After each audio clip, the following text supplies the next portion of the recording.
So this show is really bold of me because I actually haven't had sex in 7 months. No drinking, no nothing, no men, no anyone. Just like a whole aura, like call me the Madonna, you know? There's so much stigma ingrained in society. Talking about it becomes scary. Say, hey, listen, everyone does it. It's normal. Your mom did it. Your grandma did it. Your future kid will do it. I will please you first, I come after. Like that for me is a real man. Welcome to the She Word, conversations women rarely have but really should. I'm Sasha, your host for this edition of the She Word, the Young Women's Edition, and today we're talking about sex. Yep, that word. The one many of us grew up hearing whispered or not at all. For a lot of young women, sex education came through awkward school talks, secret Google searches, or from friends who didn't really know much more than we did. So today, we're doing something different. We're creating this space we wish we had earlier, one where we can talk about sex honestly, without shame, without pressure, and without judgment. We'll visit first times, myths we believed, how we learned to understand our own desires, boundaries, consent, safety, and confidence, and why it's okay for sex to be fun, confusing, powerful, awkward, empowering, and everything in between. Because sex isn't just about what happens between the sheets, it's about communication, self worth, trust, pleasure, and choice. So, joining me today for this conversation are three brilliant women who aren't afraid to speak their truth. Antonella Bugeja, no stranger to the She word. Antonella is a 23-year-old artist, medical student, and neuroscience graduate. A certified sex ed trainer, she's passionate about exploring sexuality and pleasure through science, art, and honest conversation. Timara Saliba, a 29-year-old working professional and part-time yoga teacher. Timara is passionate about normalizing the conversation around women's pleasure and believes breaking the silence is the first step to empowerment. And finally, Mariah Mangion, also returning to the She Word, but the first time on the Young Women's Edition. Mariah is a 21-year-old law student and singer-songwriter. She's all about shifting the narrative from glamorized portrayals of sex to real human experiences. So, ladies, thank you all so much for being with me here today. Antonella, you are returning on my show for the third time. So, you know how this goes. Take a Yes. moment to introduce yourself and let us know why you are here. Okay, so hi, I'm Antonella. So I've been kind of working on sexuality and sex education for a while through volunteering with different organizations. I investigated the neural activity of sexual arousal in bisexual women in my master's. And I also give sex ed. And so, kind of exploring sexuality has been a big part of my life in the last few years, whether it's through academia, through sex education, through my art and photography and music. And I feel like I've learned a lot about my own sexuality through it, about how sexuality is viewed in society, and about the things that we really need to understand better, the things that are not talked about enough, and the harm that they cause because of it.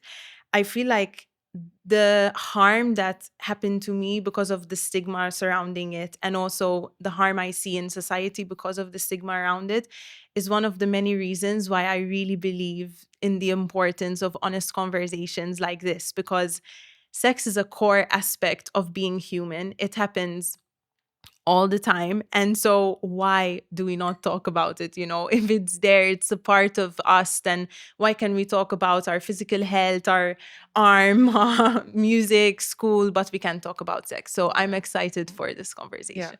And Yeah. girl, literally, this is why I have you here. I mean, you totally get it. Just from your introduction, you get it. And the last show that Antonella was on, we discussed consent, which was a more serious conversation. We will still touch upon consent because I do believe that consent is a massive part of the conversation when it comes to sex. But today's conversation will also have its more fun and lighter moments. So I'm super excited for that. Timara? Well, my name is Timara. I'm a 29-year-old working professional, as I've said.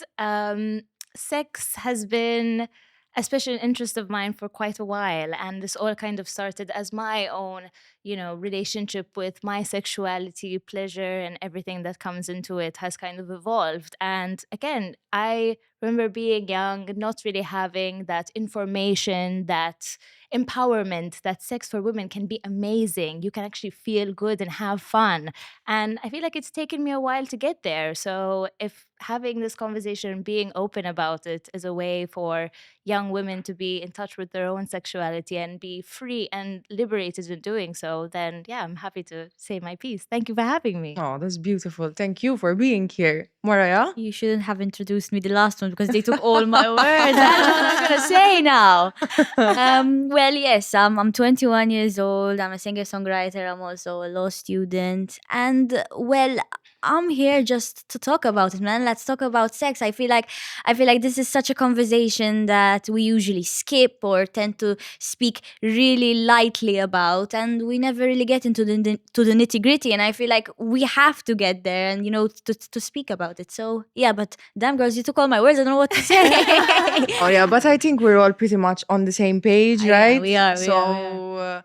before we dive into our conversation, I would like to share some statistics just to set the tone a bit with a bit of information. So the average age for first sexual intercourse in Europe ranges from 16 to 18 years, with most countries reporting around 17 years old. I think this is also pretty accurate for Malta as well. Yes. Only about 60 to 70% of European adolescents report having received comprehensive sex education at school, which covers contraception, consent, and healthy relationships. I mean, really and truly, consent was not a word I definitely did not hear when I was still in school. Like, definitely not. I Maybe. think it was automatically that two people are in a relationship, so the consent is there because I mean, Yes. there's the in betweens of consent not being a relationship, but that's a whole other topic. But Yes. it was, I think, in PSD, consent was always presumed. Yes, And and I I think think that's because we grew up with the idea of sex being there to serve the purpose of having children, yes, it's Yes. always it's almost like, oh yeah, you get married and then you have sex with your husband and you have a baby. Yeah. So consent never really came up there. yeah, Yeah. agreed. When it comes to sexually transmitted infections, so rates of STIs like chlamydia and gonorrhea have been rising in several European countries, especially among young people aged 15 to 24.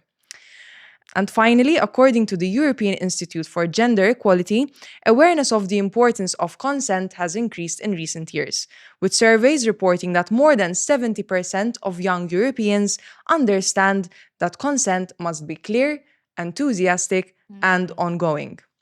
So that pretty much Amen. says it all. So let's kick off with something that we all have in common. What was your first idea of sex? The idea that was sold to you in your early days, in your childhood, on an island like Malta? What was something that remained like imprinted in your mind that this was the idea of sex? I think for me it would be the majestic story of how babies are made. For me, when I was really young, it was sold to me that it's mommy and daddy are so in love and they pray to Jesus, and if Jesus sees that they're in love enough, he'll give mommy a stomach ache. Mommy will go to the doctor because she has a stomach ache, and the doctor will say, oh, you're pregnant and you're gonna have a baby. But that's what how babies are made. It was, I mean, I don't know. I mean, I don't think that's what happens in sex, but I don't think that's it. But yeah, and growing up a bit older, it was physical. Strictly physical. I remember in year 4 when they taught us sex education, it was literally a cross section of a penis entering a vagina. I thought it was like a mitochondria or something else. It was definitely did not look like the thing, but it was physical. Like, this is how babies very are made. technical Thank approach. you and goodbye. Yeah. Nothing else. And then growing up a bit later, secondary school, because this was primary I talked about. In secondary school, again, it was very physical, and it was. Have you ever saw Mean Girls, and there was that that moment where, like, if you have sex you die, and it was like that, like STIs bad, don't have sex, thank you, goodbye. So there was no really talk about pleasure and connection and intimacy. And I mean, we're animals, so other animals tend to use reproduction, I tend to use sex just for reproduction. What we have so fun about us being humans is that we tend to use sex for purposes that are purposes, sorry about that, purposes that are beyond just reproduction. So, but that was never really explained. It was just, this is how you make kids. Thank you. That's all. Exactly. When it is talked about, it's never necessarily about like what a woman likes. Like I feel like we talk about like how to please a man or what it looks like for a man's perspective. Even in the media growing up, other than education from schools and everything, you're watching a show or a film, and the characters are into each other. There's this tension. Suddenly, clothes are flying off. Everyone's like having the best time. There's goes immediately into penetration. No such thing as taking your time or foreplay or anything. Yeah. So for me, the first time then I started to have sex, and I wasn't having these euphoric, amazing, like mind-blowing orgasms in 2 minutes. I was like, what's wrong with me? What's going on here? And yeah, a lot of fear, a lot of you're giving away your flower. You have to be very careful who you give it to. It's not just something like you give away, almost like it's something I have to protect. Okay, fair enough, but like there's no mention that this can actually be a really intimate, beautiful, connecting, enjoyable experience, whether you're with someone or by yourself. And also the fact of it always has to be with someone else. Pleasure or just enjoying myself was never even really brought into the conversation. And then using the internet to learn even more and more and find out my own kind of ways and interpretations of it and more information to like gain knowledge about it. So yeah, I would say it was very much like that. Take care and enjoy good health. Browns, empowering wellness by providing convenient and innovative health services.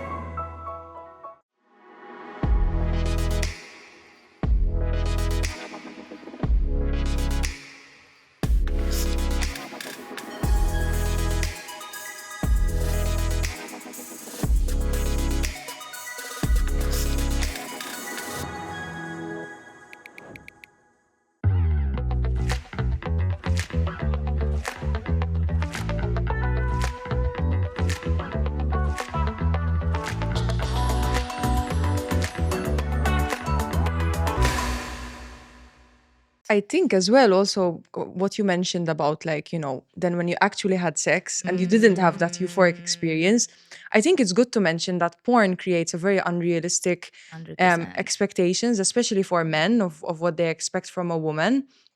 And probably, I mean, from my case, I think that was really the kind of first encounters that I had with sex. It was through the internet. Yeah. Yes. And I don't really recall, I may have forgotten, but I don't really recall having a very strong and impressionable sex ed course or something at school. Yeah, I think like for me it was the same. Like first the whole religion thing and praying is how you get was so kids, funny. if you're good enough and you're praying enough, you have kids, which already shows in fact that from a young age we just stray away from the topic and cover it with religion, which is something that heavily stigmatizes sex over the years, and that causes its own trauma. Like there's a thing called religious trauma syndrome, and it's related, because the way sex is viewed in religion in a country like Malta, where religion is so important, will affect society and individuals. But it was either straying away from it or keeping it very technical, very physical, like scaring people with STIs and, you're not going to be okay if you have sex. Look at all these diseases. You can get pregnant. And I think like painting sex from such a negative issue causes so many problems because you are scared of it in a way. But of course, when you're growing up, anything that seems bad also seems super exciting. So it's like you have these two little views on sex, which are either you're scared of it because look at what it can do, but also I'm so intrigued, and you start feeling like The urges as well. You're sexual urges. experiencing the Exactly. urges. So it becomes such a confusing thing when there are no conversations about it, or simply conversations which only show the negative aspect of sex and don't deal with the pleasure, the intimacy. Like, for me, one of the reasons why really started loving kind of researching and understanding sexuality is because I saw how complex it is, and the fact that it is the one thing that encapsulates everything about being human. Like, when there are these things called the 5 components of sexuality, and when you're talking about sexuality, you are incorporating physical health, mental health, social aspects and social health, your like bodily autonomy, your anatomy, but also the subconscious things that are going around. There is so much connecting this one thing. Like, it is not just about the act of having sex, it is about so much more. So I think we're like kind of really undermining sex in general when all you teach about is STIs. And the fact that it's always so, as you said, like catered for men, you know, it's okay. Men can't control it sometimes, or you are there to please men. When you're having like sex as a man and a woman, it can end when the man comes, you know, because that's the expectation that there is. But no, like, women are just as horny. Women also want to have sex, and it can feel really amazing. So there are so many things that are missing within our sex ed system. And then comes inclusivity, you know, that's a problem here, that like sex is already so stigmatized. So when then you go to another layer of gay sex or just queer sex in general, Not even mentioned. it becomes so much more complex, because if straight people can barely understand how sex is because of the lack of sex ed, imagine when you're a lesbian or bi or gay. Like, it becomes so much more confusing. So there are just all these layers that keep being present, and it's difficult because, especially when it's a place like Malta, when there's so much stigma ingrained in society, talking about it becomes scary, you know? Like, for me, I don't know how I started. It just happened. I think I was so frustrated about the lack of awareness and seeing how problematic it is that I was like, okay, fuck it. Yeah. But And yeah. Totally. you made a very good point, both of you did, about how like sex ed and sex in general, the approach to sex has always been very focused on the male experience. Yeah. And it made me remember something, actually, because I really have been trying to reflect before this show. Like, what was my idea of sex before experiencing it myself? And I just really couldn't remember.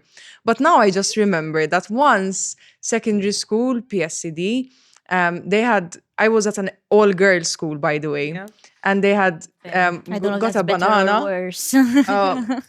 This will say There's a lot. sisterhood, right? Like with other girls, like at a certain age, I think like I would speak to my friends more than anything when it came to these situations. I wasn't gonna go and speak to a boy Yeah, it's about easier like to feeling these feelings. So yeah. Yeah. definitely easier to be surrounded by women. But what I remembered was basically the teacher like getting a banana and like a condom and showing us how to put the condom on. Why is that the woman's thing to do? Like, okay, a woman it's good for a woman to know how to put on a condom, but are you teaching men to put on a condom? Because in porn as well, there is this kind of idea that it's the woman, probably, if they're even wearing a condom, like it's the woman that's That gonna is like something put it else on. as well. We were talking about, you said something about glorifying porn and something like that. You know, if you're gonna watch porn, 99.9% it's raw sex. So that's something else, you know, the lack of you know, listen, cover your willy, you know what I mean? There's the lack of that as well. So yeah, and for me, it only was just about going back to PSD. Well, it was only just about, listen, don't have sex because you will have an STD. It wasn't even about, listen, it's okay to have sex, cover yourself to not have an STD. So for me, we skipped that and totally just, you know, so we can, listen, just don't have it. That's all. Or at least for women, it's like, so we've mentioned STDs, right? But what about don't have sex? Because unless you're really sure that the person you're having sex with isn't going to take advantage of you. That was never mentioned. Why safety in the situation? It wasn't like, listen, protect your, let's say, flower, but because your body is a sacred, beautiful thing and someone should really appreciate you, or at the very least respect you and listen to you when they have access to your body. Or if you get into a situation where you are having sex just in case and you suddenly decide, no, I don't want to do this anymore, then have the right to say that. But that was never mentioned, not once. Like, I had to go through the experience, or, time had to pass for me to realize that when I don't want something to happen, I have to be really assertive in saying my no's and sticking to my no's. But these things were never ever talked about. You had to figure it out for yourself and like go through the trudges of the internet potentially. Yeah, I think that's the issue. When all you do is either not talk about it or talk about one issue that is medical, you're completely ignoring all the other problems that can arise that you should be more aware of as well. As you said, consent, safety, like it's true. I agree with the importance of knowing, like, when you want to have sex, like, yes, I think there is a truth of like protect your flower. I hate that I get sentence, you. but that probably came from the truth of, yeah, you need to protect your body, you need to have sex in safe ways with people that you trust, whether it's a one night stand, casual sex, or a relationship. Regardless, there needs to be an element of you feeling safe. Yes. But it's not the way it's taught to us. It's just taught protect your flower, and as a teenager, like, who the hell cares about the that, flower, dude. Yeah. So it's like the fact that it's taught in that way strays away from all these important topics. And also, I personally really believe that sexuality and sex are a reflection of how you are in general in your life. Consent, we talk about it a lot now in terms of sex, but it's not just there. Like, consent is something that you need to practice on a daily basis. Yes. Because if you are not taught how to say no in general, if you ask me, do you want water? And I really don't want water, but I feel pressured and I'm like, oh, I'll just say yes, so she thinks it's good, If you cannot say no for a simple, I don't want a glass of water, how are you going to be able to say no when you're in a situation where someone wants to have sex with you or to do something that you don't want to, and you don't want to do it? 100%. So this is the thing. Education regarding sex, regarding consent, can be done without even bringing up sex, but just these basic core ideas of respect yourself, know your boundaries, be assertive with them. It doesn't make you a burden or annoying if you're assertive. It means you're respecting yourself and the other person. Like, these things need to be taught both in the context of sex and outside the As a context of personal sex. skill, just as like being a human navigating the day to day. If you can't stand up for yourself, if you can't put firm boundaries down, ultimately people are going to treat you the way you treat yourself, the way you allow them to treat you. And that translates not just in sex, but in no matter the relationship that you have, that's always going to come through. And I think we should teach women, more importantly, about consent, boundaries, being assertive, not like bowing down because you're afraid the guy's not going to like you. He should like you because you expressed yourself, you were honest. If he can't meet you there, then listen, the door is there, no worries. I think something beautiful that we're doing here right now is putting a humanistic aspect into sex, and I feel like this like whole humanistic approach is completely skipped because there is that taboo. I feel like once we really connect ourselves with sex and we say, listen, as we said before, everyone has it and everyone does it, I feel like then we can speak more holistically about it, and we can insert ourselves in the situation. I feel like we don't want to insert ourselves in the situation because we don't want to tell people that, hey, we're having sex, when it's a normal thing to do.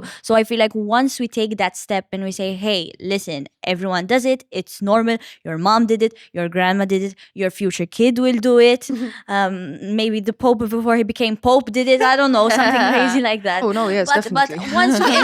once we insert ourselves in that situation, we can then talk about, like, consent and boundaries, because if we keep it biological, I can't have a relationship with sex, you know what I mean? I can't have sex with I can't have a relationship with just the biological aspect of it. So I think that's something that really should be changing. Yeah, I think the inability to say no is deeply rooted in people pleasing, right? Yes. And this extends, as your example was actually perfect, because consent is not just about sex, but it really should be present when it comes to sex. And I think it's also about finding the kind of the perfect balance between having sex without shame, especially because we all grew up with a fear-based approach to sex, but then at the same time still being mindful of the fact that sex is a big deal for women. You are literally allowing someone to enter you. I think it's a bigger deal for women than it is for men, because men are the ones that are actually penetrating the woman.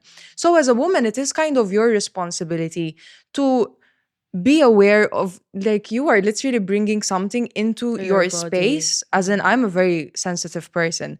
I can feel when someone is around me, let alone when someone is actually inside you. So this is also a goal of mine today with this conversation, striking this kind of delicate balance. I think also it, like what you were saying and what you were saying as well, reminded me of kind of the different types of conversations that happen around sex if they happen, right?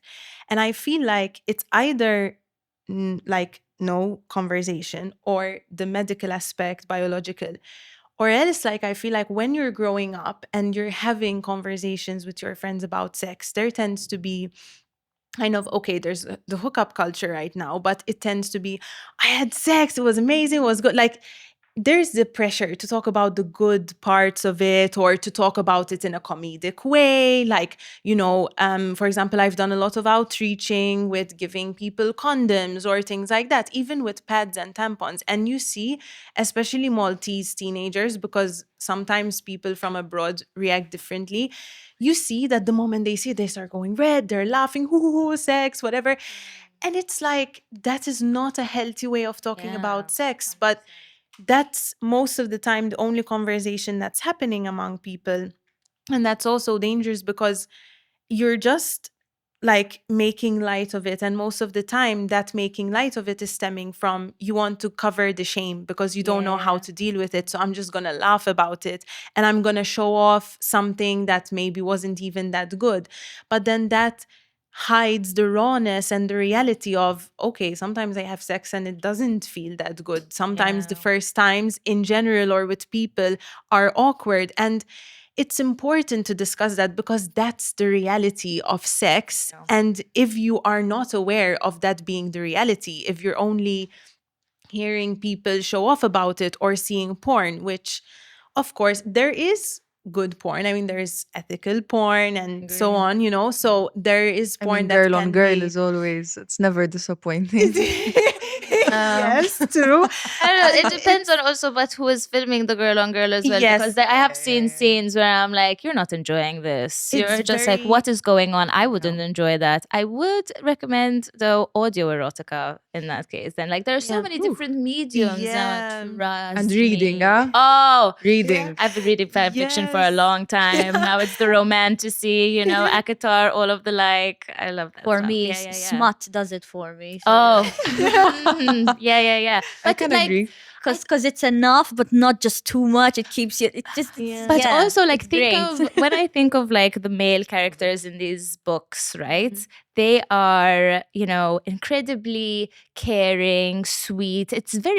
It's not the norm that in a romantasy, fantasy book, whatever smut that I'm reading, that they're having sex from page one. It's Yeah. typically like there's a little bit of tension. He's a man written by a woman, basically. That even though he knows that him and the female male character are, let's say, meant to be, at no point does he push himself on her. He always approaches her as a human, as a friend first, not as someone I want to have sex with. I mean, I'm sure, like, in the character you can feel has that tension, right? But always just from a very respectful human perspective. And I think this is another thing when it comes to sex, is like, again, seeing movies and it's just like two forces coming together, things happen, things are flying. But really, a lot of the times, at least for women, sex always starts in the brain. Yeah. But I don't know about you, but for me, it's like, it's very rare that I can just switch it on and I'm suddenly there. It takes time. It takes how you've treated me throughout the day,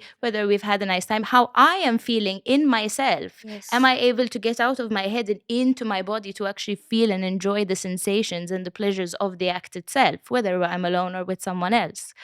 And yeah, it's really baffles me how sometimes I think the approach to sex, there's so much pressure on it to achieve orgasm, to look a certain way, to act a certain way, to perform. And the moment you put pressure on something, speaking for myself, it's very unlikely that I'm going to be able to enjoy myself, because I'm just thinking, you're just worried about the destination. You just want to get from here to here. I want us to enjoy all the hills and valleys of the in-between. Maybe we don't get here. Why is orgasm always like the first thing that we think about when we think about sex and intimacy? Why is it always P and V? When, I mean, a majority of women, won't say all, don't come just from, P and V sex. Usually, like, you need a lot more stimulation in other areas. But again, we're not talking about that. What we're saying is that sex looks like this, but sex is subjective to each person. And that's why it's so beautiful. Exactly. It's so unique. So why it's different from one person to another, one partner to another. Yeah. It's a beautiful thing. I think, like, it's important to just remember that sex is not a performance, because I feel like throughout life, it kind of is put in your head that sex is a performance through porn, through how people talk about it. You need to show that you're having fun, or you need to, like, there are all these pressures on doing certain things, behaving in certain ways. And of course, in porn, it's portrayed as that. It's portrayed, you're either a performer or an object, essentially. Yeah. And sadly as well, a lot of, for example, even lesbian porn is from a male gaze, so it destroys the rawness of how it actually is.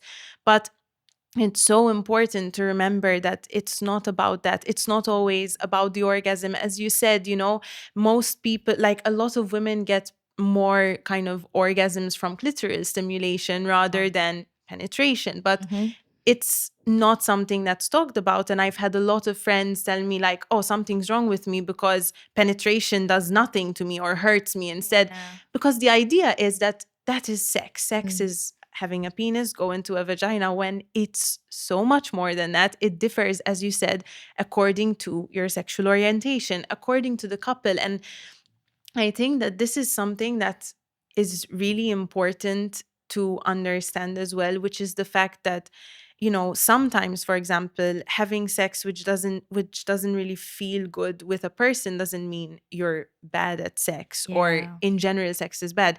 I mean, it takes two people or multiple people, depending on what you're doing. And the dynamic is going to be important, Sex in general is not just about skills. It's about the communication and the dynamic you have with the person. It's about actively listening and being present and feeling your body and the other person's body, And I think that's really not talked about enough. And it adds to the pressure. Because, for example, for me, especially before I started having sex with women, I felt so much pressure. I was so scared, because there is the idea, which has a truth to it, that as a woman, you're going to know how to pleasure a woman way better than a guy does. And you can find the clit more easily and stuff like that. But, women are complicated. And of course, what I like might be completely different from what you like, You have the first time having sex, but you also have the first time having sex with a different person, which it's different for every person. So I feel like there's that pressure of you need to know what you're doing, like otherwise you're going to get it wrong. I felt that so much, and it created so much fear and like anxiety to do anything at all. When you actually start having sex, you realize, oh, okay, maybe this was simpler or something is harder. But the most important thing is communication. Because if you're having sex and all you're thinking about is, am I doing this right? Am I doing this right? Am I doing it wrong? What's going on? You're not going to be present, and the sex is not going to feel as good, because you need to focus on being present, on communicating what you would like and what the other person would like. And that will guide you. Like, you will be guided on what to do based on how the other person is reacting to what you're doing, how you're feeling. Like, and I feel like that is also something that's not talked about, It's not just about the skills you have, the techniques. It's about understanding how you feel during sex and being in tune with the other person, So I just feel alive. 1, 2, 3, 4.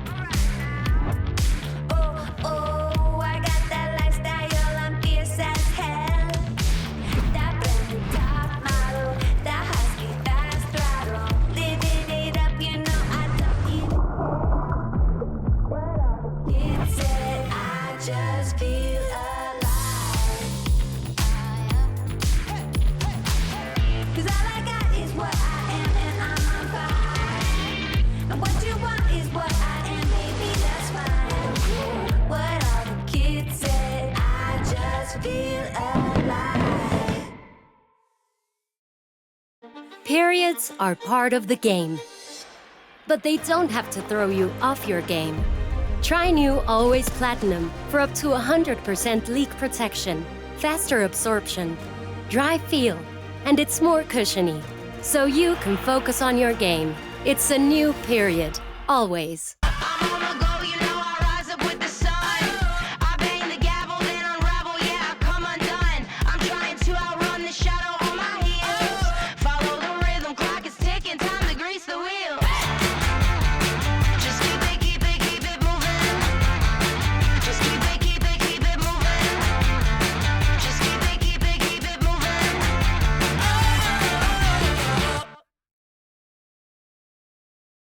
I think it's also so important to find people that do not actually put that kind of pressure on us. To find people who bring that kind of playfulness, to bring that sense of adventure, and to approach sex from both sides as this kind of exploratory journey. You know, you're exploring each other's bodies, you're getting to know what the other person likes, you're getting the chance to communicate what you like. I think that's so important to encourage as well. And also, I really love, I've only asked one question so far. Maybe you could Jin is doing his thing, I think. But outdo it though. whilst we're on the topic of communicating during sex, though, speaking from my personal experience, it took me a long time to get confident in, first of all, understanding what I really like. Because for a long time, it was, again, a performance. I'm there, I'm present, I'm enjoying myself, but am I present to the point where, you know, I know exactly what you can do and how, like, you know, to make me feel, for me to really, really, like, get there? That took a little bit longer. Don't allow yourself like to lose yourself in Yeah, because I'm too focused on like pleasing the other Yes. person, or in my experience I have been. And it's only when like I kind of went through a phase where I was like, I ended a long-term relationship. I was like, I'm not gonna see anyone. I'm not gonna like emotionally entangle myself with anyone. I need a break to figure myself out. I was realizing I was falling into a certain pattern, attracting the same kind of person over and over, getting shitty results and feeling like shit at the end of it. And there were things that I realized were becoming a problem for me in certain relationships. I was never sexually satisfied, but I never felt comfortable really telling that to my partners because they never communicated anything. So, you know, why would I? It wasn't something I was familiar with or comfortable doing. Until one day I was dating a guy. Well, we were together for quite a while. And this was the first time I ever spoke about it with a partner. Mind you, I had quite a bit more liquid courage than what I have here. This was like a bit into the night. I go to him and I'm like, I have to tell you something. He's like, what? I'm like, I've never been able to come with you, actually. Like, I've never been able to achieve it. Like, it's not something that I do. I don't know. Immediately not, you know, what can we do? It's, I don't know what's wrong with me, but I really, really struggle. Obviously, that means that during our relationship, I was faking orgasms. You know, I wasn't doing anyone any favors by doing that. But like, what do you say? You know, the guy's there, he's giving it his all. Sometimes you just get tired, right? You know, you're just Like there, like you've reached this plateau, and then it's Yes. like, you know what, I'm done. Like, Yeah, you know, he's like, he's my telling- drama course that I learned when I was like 10. It's my time to- Yeah, I've been waiting for this one. I warmed up my vocal cords before. Don't worry, honey, you won't suspect a thing. But yeah, essentially, I told him, he was obviously annoyed with me. He was like, I don't appreciate the fact that you've lied. He was older than me as well. I was like 20, he was like 20, 29. And he was like, I obviously don't appreciate the fact that you've kind of lied to me about this. He's like, but I get it. And he got me a book called Come As You Are by Emily Nagoski. I still have this book. I listen to her podcast. I love all of her documentaries. Essentially, the first sentence is, you are normal. What a relief to be 20 years old after years and years of, you know, thinking that there's something wrong with me because I'm not coming at the drop of a hat. Like, I don't fully know what I like. I haven't had the chance to experiment yet. I can't communicate it. And rather than feeling like a failure or that I'm bad at it, it was finally like, oh, this is fine. This happens. This is completely normal. And then like using the tools that she gave and the knowledge that she gave to understand my own body. And then, like we said, build that blueprint that I could then share. I didn't stay with that person at the end of the day. I felt like I kind of sexually evolved past him, oddly enough. However, I look back on that as being a very pivotal moment for me, where I decided I'm not just going to keep doing this anymore. This person needs to know. I need to tell someone, something needs to happen.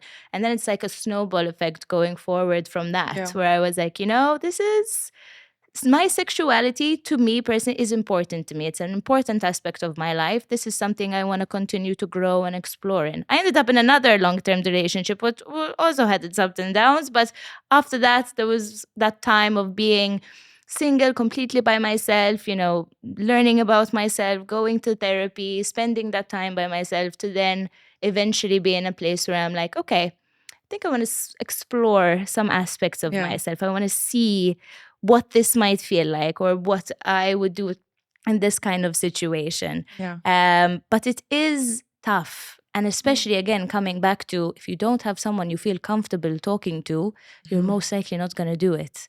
And if it's not your partner, your girlfriends, your someone in your family that you can confide in. But don't put too much pressure on yourself to be good at it. It's not always going to be great. Sometimes, if you have a lot going on in your life, it's just, things aren't happening, just enjoy the moment. Again, not thinking of where you want it to end up, which is like, for some people the goal is orgasm, but actually, like, I'm not there today. Being able to express that to a partner, babe, I am stressed, there's all of this going on in my life, I would love to be intimate with you, I would love to sit down and touch you, but let's try this and this today. This is where, like, this is as much as I can give, and you still enjoy yourself, right? You still experience pleasure and share it with the other person. I think a common misconception is that when you meet someone and you're really into someone, and the vibe is right, and you get into that stage where you're about to have sex with them, and sometimes it doesn't go well. And I used to feel the pressure that if I'm dating someone, I'm really into this person, but the sex is not good, I'm like, oh my god, like, we're not meant to be with each other, I'm gonna get my heart. I feel like when we talk about sex, the destination is very glorified. When we come, it's a learning curve as well. and I feel like sexual connections are built, romantic connections are built, even if it's casual sex, there's that intimate connection. They're built with the journey, I feel with discussing what we like. So when I was in a relationship, I feel like the most I've gotten close to my partner was when we sat down, like, hey, listen, this isn't working, but let's try this, let's try this.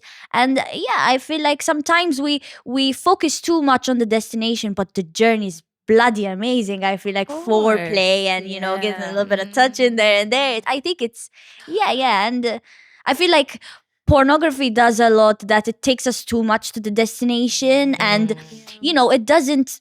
Well, I mean, porn is porn. So I mean, people they do it for a job, and connections aren't there and whatnot. Which I'm not shaming anyone by all means, but but let's talk about porn. I feel like, because that's a lot of. So this show is really bold of me, because I actually haven't had sex in 7 months. Oh, And how do you do it, girl? well, that is exactly what I'm leading into.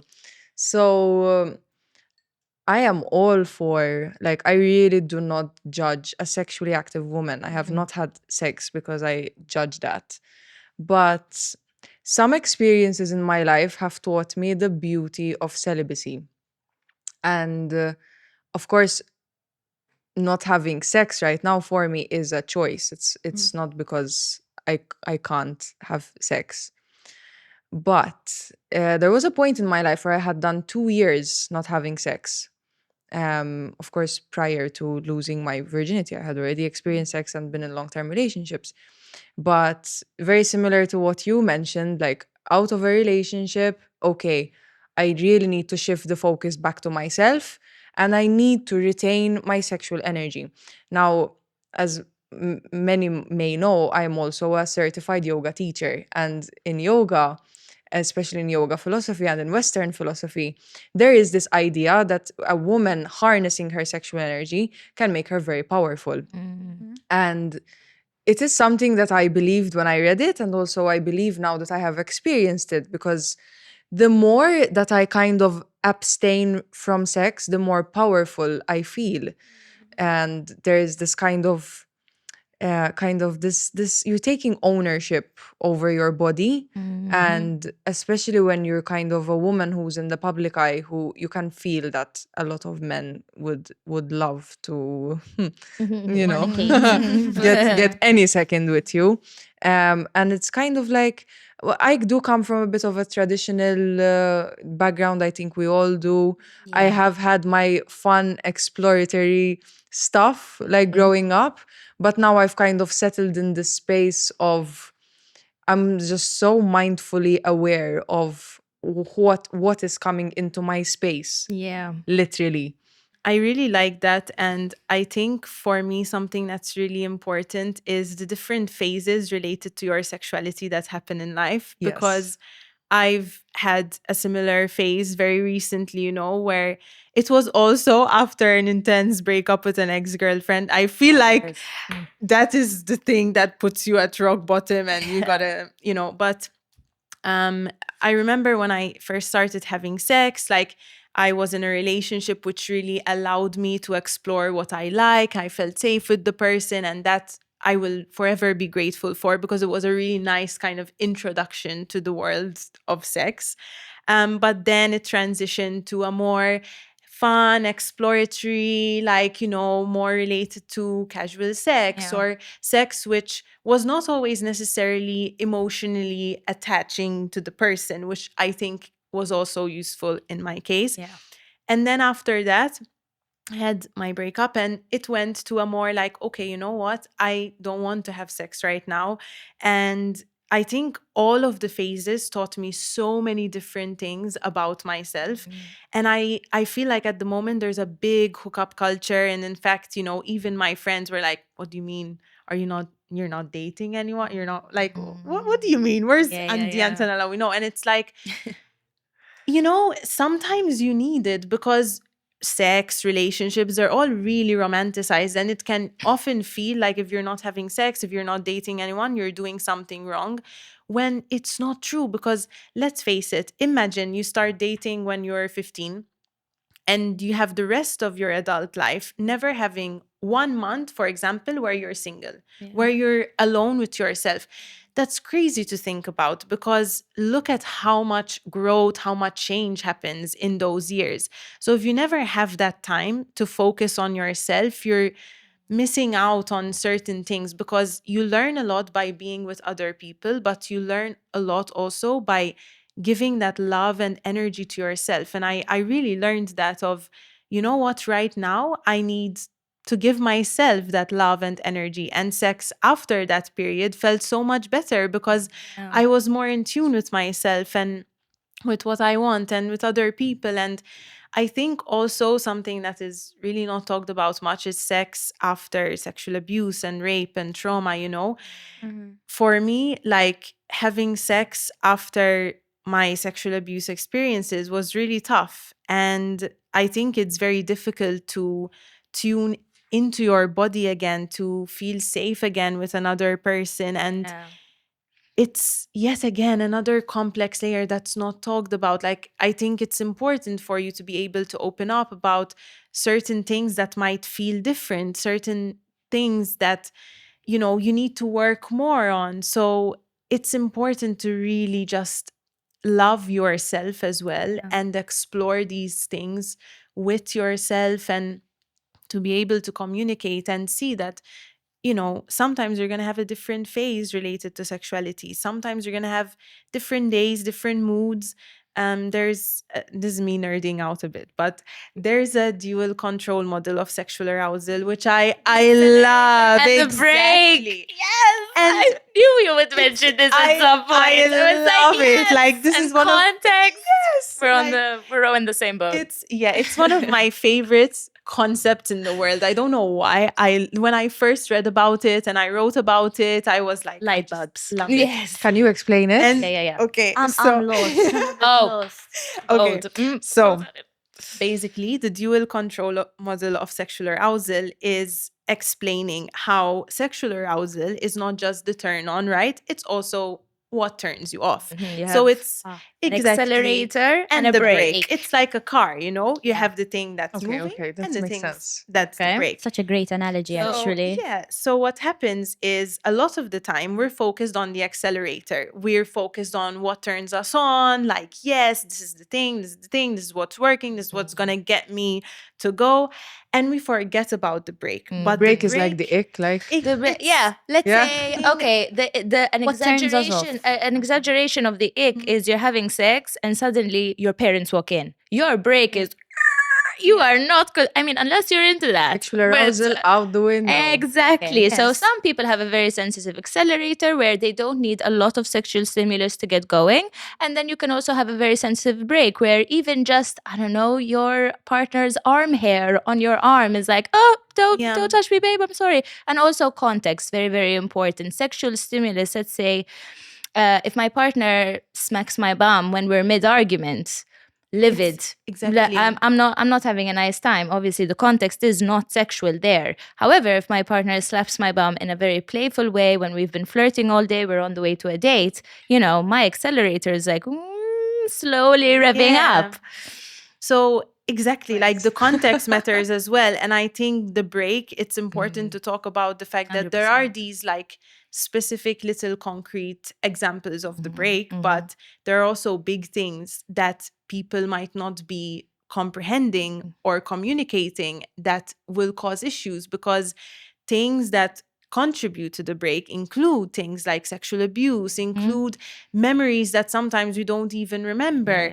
So bad days, bad periods in your life. How you and see your physical self, Exactly. your connection with your body. your body image plays such an important role in this. So that's why we need more understanding of this model, because if we keep on focusing on just the accelerator and miss the brake, that will have a ripple effect of something's wrong with me, like I'm not doing it good enough, like, so you need to be aware, because the brake is often what's stopping the sexual experience rather than a lack of an accelerator. And yeah, it's something that is really important to consider, because it's essentially like the balance between sexual arousal and disgust, you know, which are both relevant, and you need an aspect of both, because if you had absolutely no disgust, you would be having sex with anything that moves. And you know, and it's also just very interesting as a concept, because it's interesting how the role and relationship between sexual arousal and disgust changes over time. Once in a conference I was on, someone really explained this well, and it stuck with me, because even when you consider, for example, as you grow, when you're 8 or 9 or maybe younger, depends on the person, you see two people kissing, you're like, oh my God, they're kissing. Then 2 years later, like, oh my God, that turns me on. So there is a significant change in the way your brain experiences disgust when it comes to sexual arousal. And when you think of sex, there is a lot of things to be disgusted about, right? Like the mix of fluids, the moral aspect of it. So then you need the right, like during sex, the thing that turns you on is the reduction in disgust and the increase in sexual arousal. So if there's an imbalance, that's going to cause a problem. And it explains even, for example, when you're in the moment and you're like, okay, fuck, no condom, for example. That's because the disgust in that moment is lowered significantly. And then it's the next morning and you start overthinking everything, especially if it's a one-night stand or like STIs, fuck, why did I do that? So it's really interesting to see the constant interplay between the two experiences, you know? And again, it's all going to come down to the context. In the sexual moment, I enjoy this. When I'm in my right mind and, you know, like post-nut clarity and everything has faded, you're like, I'm there like, why did I do that to myself? Exactly that. Yeah. That's why I don't have one night stands, because I know how I'm gonna feel afterwards. It's like I preempt it. Even if my body wants something, then I'm like, okay. It's like the safety mechanism kicks in, and it's like, Sash, Break you is know on. how you're gonna feel after. Yeah. Plus, personally, I find it very hard to be interested in someone in a sexual way if I'm not at least mentally connected, if we haven't intellectually connected, or at least emotionally or some level. And Yeah. I think we mentioned it before when we were getting our makeup done, and I would really love to go back to it. This kind of us approaching sex, the where we approach it from matters. Yeah. So if we're approaching it from, okay, we are in a vulnerable state, we're feeling lonely, probably maybe, haven't been single for a long time, used to always having someone, and you are craving that kind of attention from someone. So I think it's really important to know from which area you're approaching sex. Are you approaching it for validation? Yeah. Are you approaching it to get a sense of fulfillment? And I don't know if you've ever had any experiences with this. Oh yeah. sure. Yeah. Speaking for myself, I think there was a period in my life where I wasn't taking the best care of myself and I wasn't surrounded by people. I didn't have a great support system. And I did have people in my life. Would I consider them like the best of friends, etc.? It was a different time, just generally not feeling like I really have people that have my back. And I was going out a lot, having a nice time. I've had the occasional one night stand. I'm not going to totally say it's not something I would do again. Nowadays, as I get older, I realize why I wouldn't. And it's because I respect myself a lot more. I know my worth a lot more. It's not something that I'm really interested in doing. I have no shame over the fact that I have.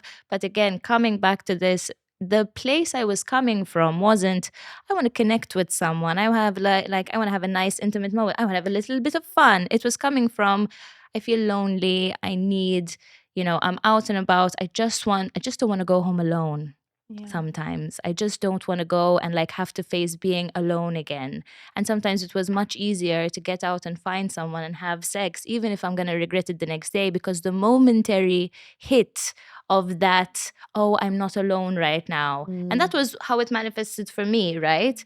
And then as I've kind of gotten older, again, respect myself more, I think there is something so beautiful and sacred about what you are experiencing and the decision you've made with your own body.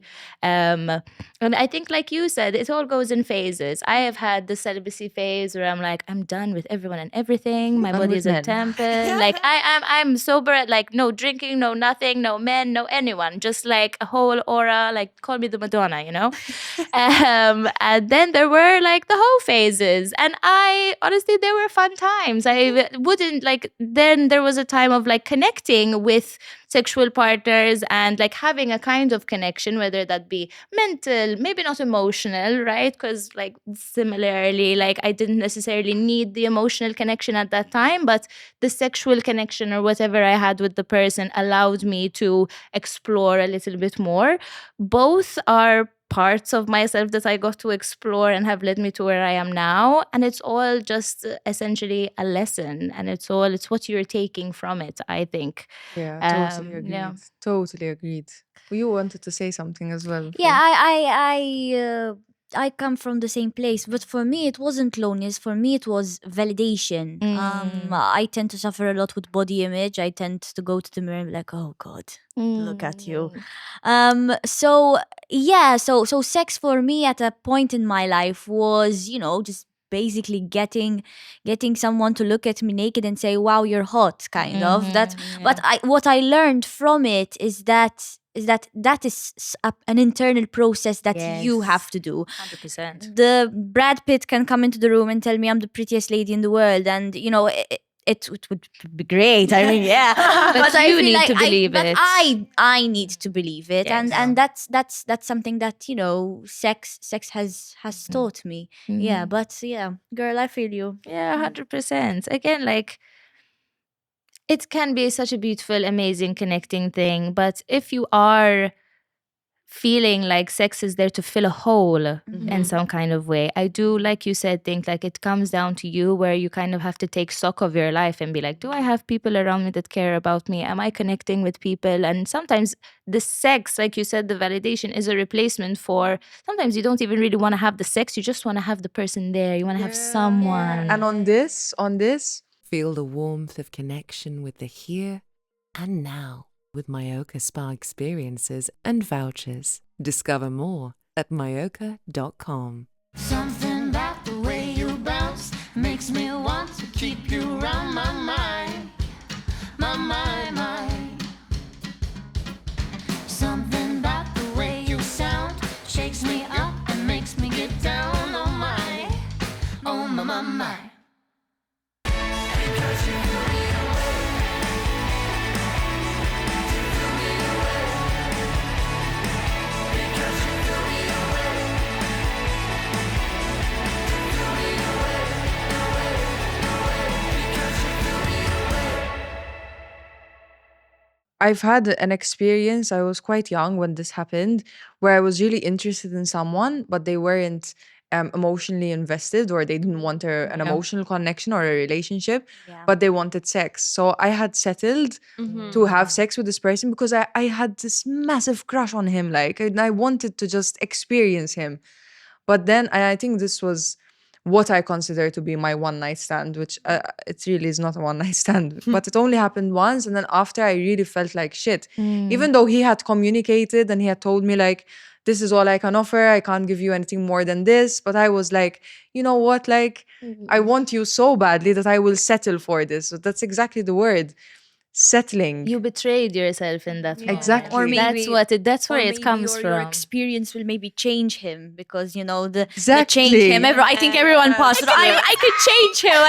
I think everyone passed through that, and it's a matter of, you know what, like, no, this is not what I'm looking for. Why am I settling for this when I can go and find someone who wants the same thing as I want? You know what I mean? But again, it's a matter of hey, maybe you're feeling a bit lonely, maybe you need validation, and that's why, you know, understanding that sex can be a one woman show. That's why it's so beautiful, because you can rely on yourself, and you know, sometimes all you have is yourself, and yeah, it's about self-sufficiency. And I think that's something that we tend to overlook during sex, is the self-sufficiency of, you know, being sexually active with yourself. Hey, I'm saying the n-word when you masturbate. Yeah. There's no Someone shame. had to say it. There is no shame in that word. You not read my at mind, all. girl. Literally. I had At masturbation all. on top of my head like this. I remember religion class being like, masturbation is a sin. Like Oh, yeah, of and course. I mean, religion says abortion is murder and shows us a dying. exactly. That's the game. So Save me a seat in hell. I hear they have cocktails. I think masturbation is a blessing, not a sin. But I'm 'cause with ya. it's I'm a it convert. teaches you a lot. Like and like, I perfectly understand what you're saying about, you know, using sex sometimes for validation, for loneliness. I think it's such a common experience, and it explains why what we've been talking about, having the detoxing periods, which can include having a detox and focusing the energy on yourself, and also having healthier relationships with other people. I think both are so important for healing. Like, they're crucial, because it's okay to have those moments where sex for you is kind of helping with validation and so on. I think we grow up, there's a lot of insecurities, and it's just something that happens. But it's important to use that to grow and Yes. to have, like, to move away from that and help yourself heal. Because if you're stuck in that phase, that can be a really dark kind of era to stick in. And Dangerous. exactly, because I think it's so important to acknowledge when you are having sex for reasons like this, because it can put you in so many unsafe situations. Like, you need to respect your body. Even if sex is helping you validate, you need that internal love towards your body image, everything. Because otherwise, if there is no respect, you can end up with people that will not respect you, and ultimately are just going to devalidate instead of validate. And you might end up in situations where someone is trying to have sex with you, you're saying no, and they keep going. And Because you've bowed your head so many times, you'll bow it again, Exactly. and then you're like, and then there's so much more shame and like pain that comes Exactly. from that, from like Yeah. knowing you could have said no, but you said yes, and that was in a way maybe protecting yourself in that Yeah. moment, but you've still done something you ultimately didn't want to do. Exactly. And I think something scarier is the other way around, where I feel like you've bowed your head down too many times because, you know, I don't know, you want to have sex with someone and you want to be emotionally available with them, and everyone's like no, or there's a set of people that have been taking advantage of you, and then comes someone who actually wants to value you, and you're like, no, I don't Yeah. want you now. Well, the thing that happens though, if you are in that phase of your life, I have found that when again, you accept the love you think you deserve. When I'm not treating myself with respect, with having strong boundaries, when I'm not realizing my own self-worth, the moment someone gives me a speck of something that I actually think is really great, at least in my experience, it's been a case of, I don't know, like I reject it almost. Yeah, me too. Yeah. Me There too. has Yes, been that yes, phase yes, where yes, it's like, this is, oh, you like me? You think I'm great? What's wrong with you? Exactly. What is wrong with Or like, you? oh, here he goes Yeah, again, telling me he exactly. likes me. What? Next day you're not Exactly, gonna because text me or something. because your belief of yourself is Exactly. like, Down wherever there, it down is. there. So And that's why it's so also- good to respect yourself, Yes. because it in every context, because there will be a day where someone will come and has genuine intentions for you, and it's such a shame that you tell them like to fuck off while Yeah, you're like, yeah. hey, come on, you know what I mean? Exactly. And after a heavy phase of people treating you like shit, someone actually treating you well is going to be very foreign for you, even for your nervous jarring. system. Foreign, Yeah. And so you're foreign. not incredibly going to be able jarring. to accept it, because your beliefs on yourself are that of yourself, or that that you deserve to be treated like shit, because if you don't respect yourself, no one else is going to respect you. No. I, Exactly I remember that. having a boyfriend, and he used to bring me flowers at 11 p.m. at night, just because that's the only time he can see me. Or if I don't know, I'm scrolling on Instagram and there's a bracelet that I really like, the next day he bought it for me. And looking back, those are things that I'm like, oh, that was kind of sweet. But at the time I was like, oh no, like okay, what's next? Like, is this your way to try to get into my pants, so then the next day you can like not speak to me again? And that's such a sad thing to do. And going back to why we should be keeping these boundaries, because 100%. that shouldn't be happening to someone. Yeah.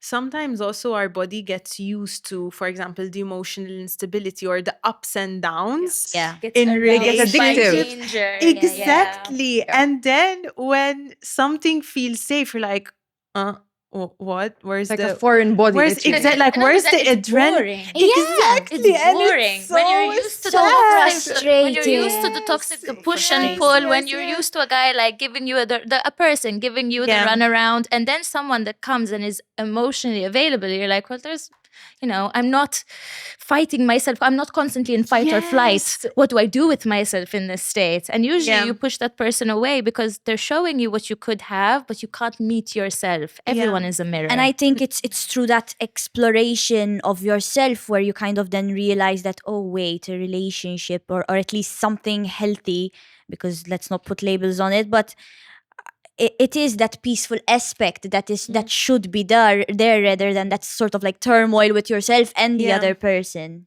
Yeah. And sometimes even the way your body responds, like when you're in such an emotionally unstable situation or there's all these ups and downs, you tend to have all this, like you're on edge, like there's the adrenaline, and you like the adrenaline can feel like sexual arousal, and it's Yes. like, so then if it's not there because it's a stable thing, you're like, wait, am I turned on enough? Or like what's I really why like this guy. yeah, it's like, why am I not feeling on edge with every text, or like this insane rush of like, oh my God, they texted.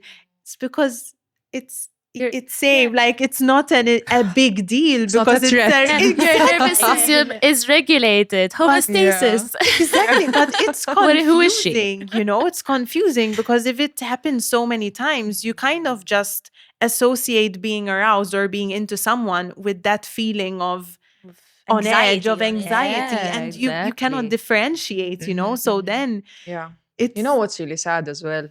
And like sometimes this happens to like older women rather than young women, because we're still quite young. We have a lifetime ahead of us if we are lucky to live a lifetime.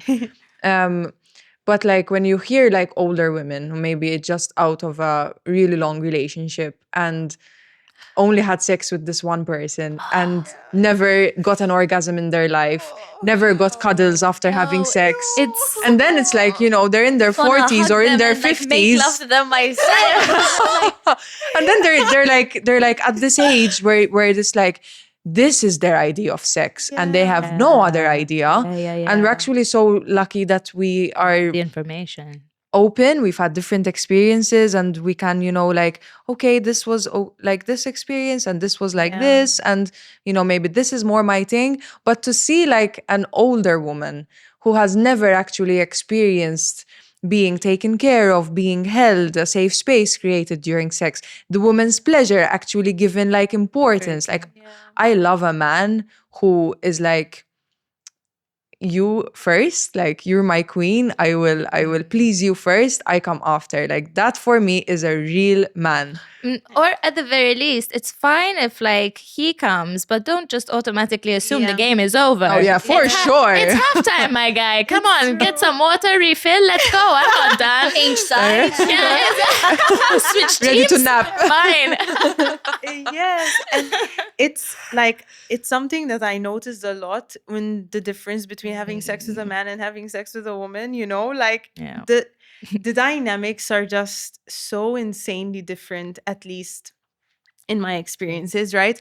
And it's like when you have sex with a man, like, you kind of like, it's not the actual ending, right? But you're kind of programmed to think when he comes, that's the end. Whereas with women, there is no end. Like, it just keeps going. And Catch me during ovulation week. yes, Oh my God. But it's such a like, it's such an interesting difference to note, and even the energy, I feel like it, of course, it depends on the woman as well, but there tends to be a bit less pressure to perform and more of like understanding. Again, it's very person dependent because even men can do the same, but there's more of a level of intimacy as well related, and I think it stems from the ways we are taught to view sex. And I mean, it comes with its complexity, because even when it comes to just flirting, for example, men grow up with the intention of, you want a girl, you go for it, you are assertive, you're the dominant one, whatever, which can be a bit stressful as well. But with women, we are taught to, you suppress your sexuality, you're there to please others, like, don't be too much, So even when it comes to flirting between a man and a woman, and the woman and the woman, like, when it's two women, it's kind of like, Who makes the first move? Like, am I being too, like, I felt such a pressure as well. Like, I used to be like, am I being too much? Are you okay? Like, what's happening? So there, like, even just there's no inclusivity in the in the conversations and education, and it's so important, So And one more point I would actually like to bring up is that as women, we live with this very unrealistic expectation that we have to be both sexy and pure. Oh my God. So a woman needs to know what she's doing in bed. yeah, But she can't ever have done it before with another man, because that would make her a slut. Yeah, and that's the Yes. thing that happens. A guy, when he has sex with I don't know how many women, he's called the king. yes, Yeah. Champion. Yes, Great we guy. needed to say this. yes, Yeah. Legend. Yeah, that's the word. And but for us, you're a whore, you're a slut. Oh, I hate the analogy of like, what is it? The key that can unlock I was many locks thinking that. is a great key, but I- the lock that opens to any key. And I'm like, Yes. excuse me, did you just reduce my whole existence to being a fucking yes. lock? Are I've you had serious? people tell me that so Life many would be times easier as a lock, before, to be like, honest. it's crazy. Like, it's insane that it's the same behavior but seen so extremely differently just based on your gender. Like, how is that fair? Like, why? I feel like in general, like, sexuality has always been way more accepted in the male world than in the female world. And this was something I also learned from one of the conferences I went to that really kind of stuck in my head. It's also about the relationship we have with our genitals as men versus women. Men constantly see their dick, like, it's there. When they're peeing, it's there. Like, it's just This is there. such a valid point. Yes, like, it's just so there all the time. It's more shameful. Exactly. Like, as women, if you, and they can scratch their balls in public and it's fine. No.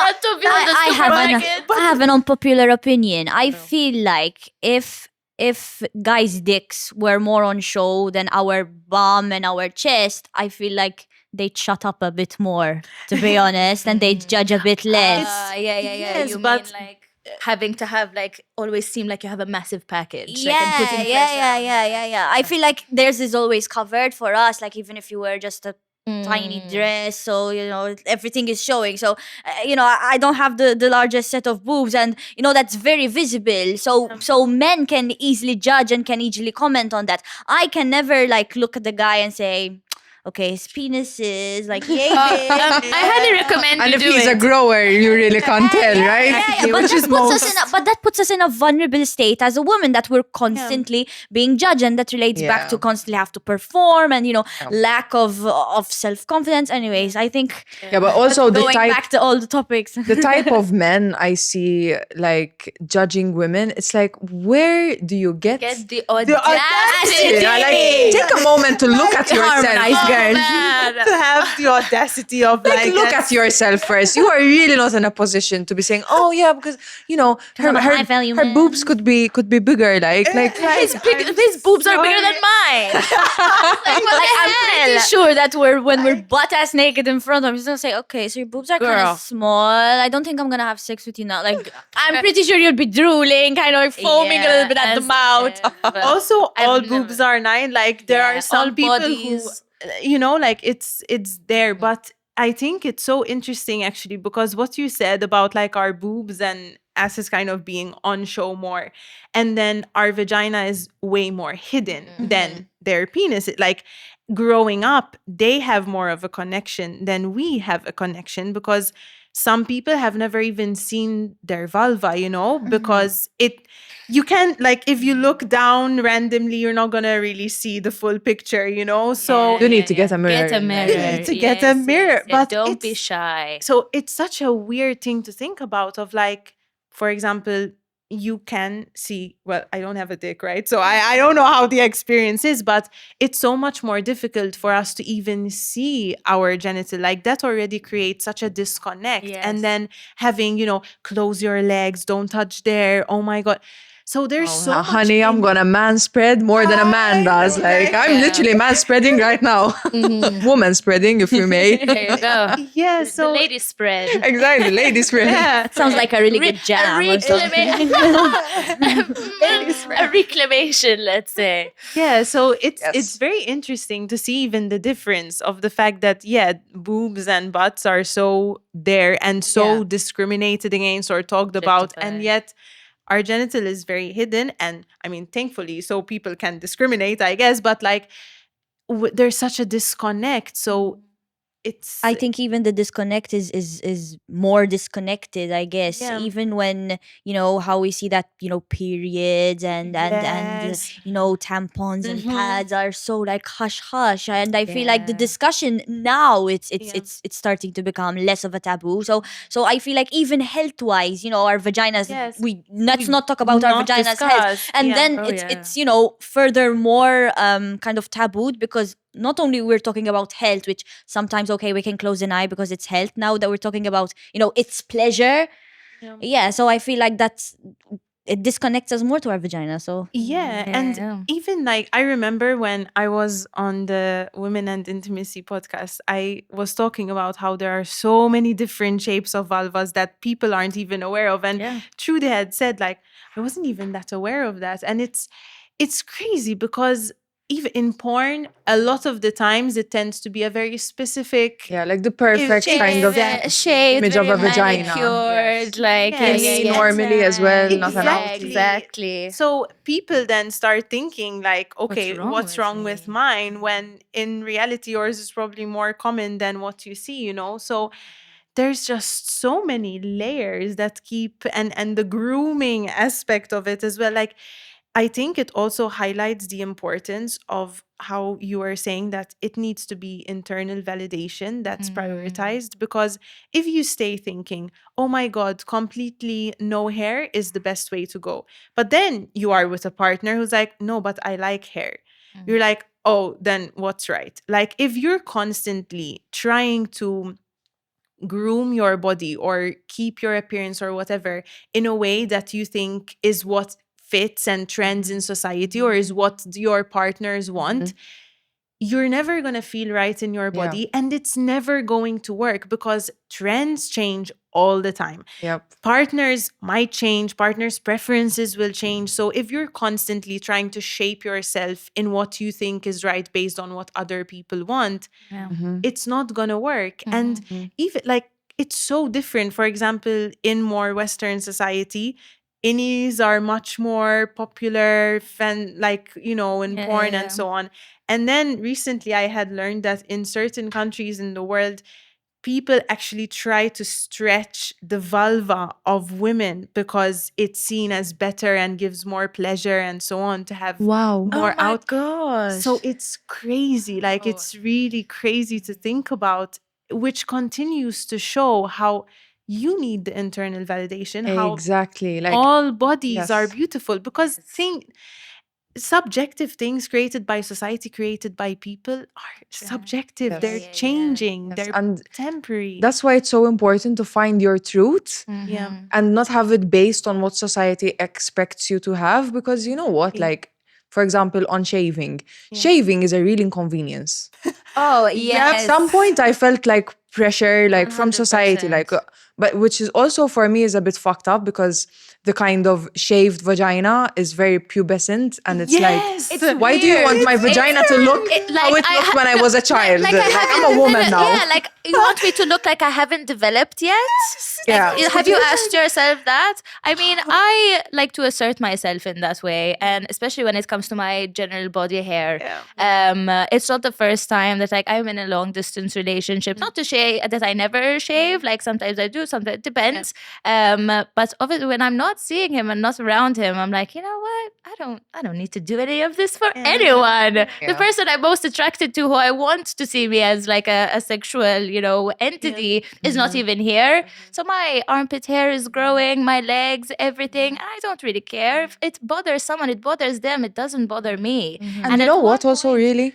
When you really stand firm in who you are, it's actually not gonna bother anyone. Yes. Because I think people like get bothered by stuff when they can pick up on your insecurity. But if you're like, this is who I am, take it or leave it. People are most probably gonna be like, you know what? I actually respect you even more for that because you're firm. Oh, yes. Definitely. Loving this. 100%. And yeah, going back to, I think just a lot of what we're talking about all comes down to sex starts with you. Yeah. How you see yourself, how you treat yourself, how you allow others to approach you, and the things you learn about your sexual self and who you are as a sexual person. And I think not only once you have these tools can you have sex. Everyone can have sex at any time, but if you want to be having better sex, more connecting sex where you don't feel like you regret it afterwards, or where you're questioning if you really enjoyed it or not. I think it starts with looking at yourself and being like, okay, you know, I'm a beautiful woman. Everyone is different. One of the things that I would highly recommend that really helped me in my journey was getting a mirror and actually looking at my vulva. Yeah. That moment, not that like you wouldn't think I was like, but it was actually an emotional moment where you kind of realize how disconnected you are. And you come face to mirror with yourself and you're like, I genuinely thought, oh, it's not so bad. I was always really insecure about it. And then I looked at it and I was like, you know what? It's kind of beautiful in its own way. And those are the small little building blocks you start to build to realize you are just a unique person, no matter what you look like, no matter who you are, what your preferences are. We all deserve pleasure. We all deserve to feel good. And I think that's just, you know, a basic human right to be able to have this most natural experience that, you know, like you said, everybody's doing it. Why aren't we talking about it? Why is it swept under the rug? Why is it shameful? Why am I afraid to speak about it with a partner? And at least for me, in growing my sense of self-worth, in growing my sense of who I am, coming here today, that has helped me in my sexual journey, leaps and bounds, because this is who I am. This is where I'm at. You're either going to meet me here. If not, then I'm okay. I've got me, you know? I don't need your input, your validation. I don't need to be doing this. Yeah. That's beautiful and leads me straight into the closing of this podcast where I only ask one question, literally. Sorry. I mean, it's been an hour and a half, Oh so my God. but We've been yapping, it's guys. yapping time. Yap sesh. Honestly, loving it. Absolutely. If I'm doing a part 2 on sex, you're all coming to join me. But of course, you do have the final opportunity for your closing words of wisdom, as I like to call them. So yeah, it's an hour and a half. I'm asking my second question.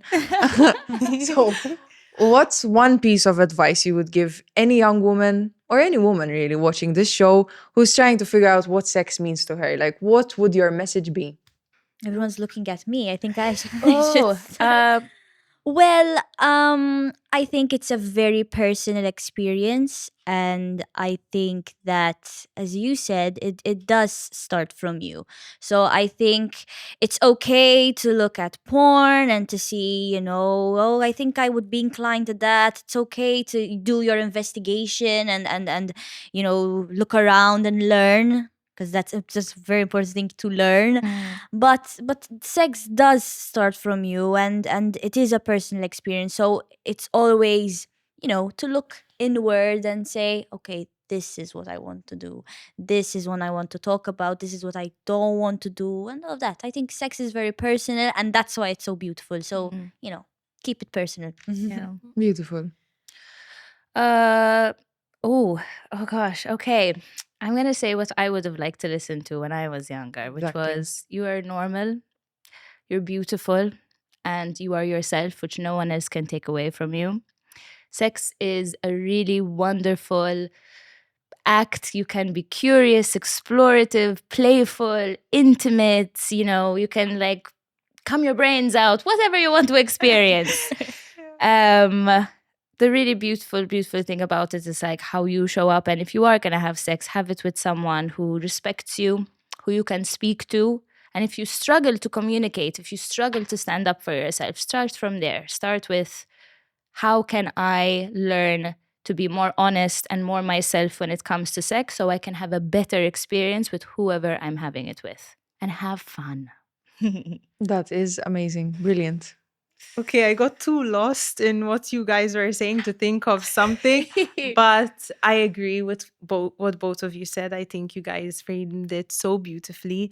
I think what I would like to say is very similar, and it's that, sex is not a performance. It's not meant to be a people pleasing act. It's meant to be for you, for the person or people you're having sex with.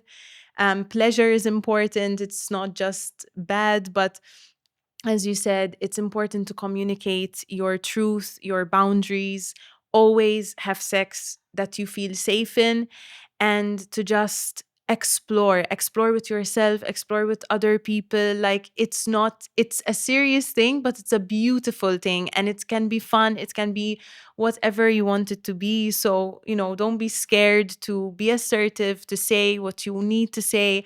Don't be scared of if you're doing it right, if you're doing it wrong. It's part of the journey. It's how you learn, and just communicate, have fun, be in the moment, and feel the other person, feel yourself, feel the experience, the journey. As you said, the journey is as beautiful, if not more beautiful, than the big ending. So yeah. Bravo. Yeah. Preach. Smile on my face. I think we deserve a bit of a cheers here with our gin, our lovely Maltese gin. So cheers, ladies, for a lovely And remember to conversation. look into each other's eyes. You don't want to have. I'm gonna drop it like. So thank you so much, all of you, Antonella, Timara, and Mariah. Thank you for sharing your truths, your laughter, and your insights. This is what the she word is all about. She's just so water flying across the room. This is what the she word is all about: creating a space for honest, shame-free, and empowering conversations. And keep asking questions, keep owning your story, and above all, remember, you get to decide what sex means to you. And I will see you on the next episode. Thank you.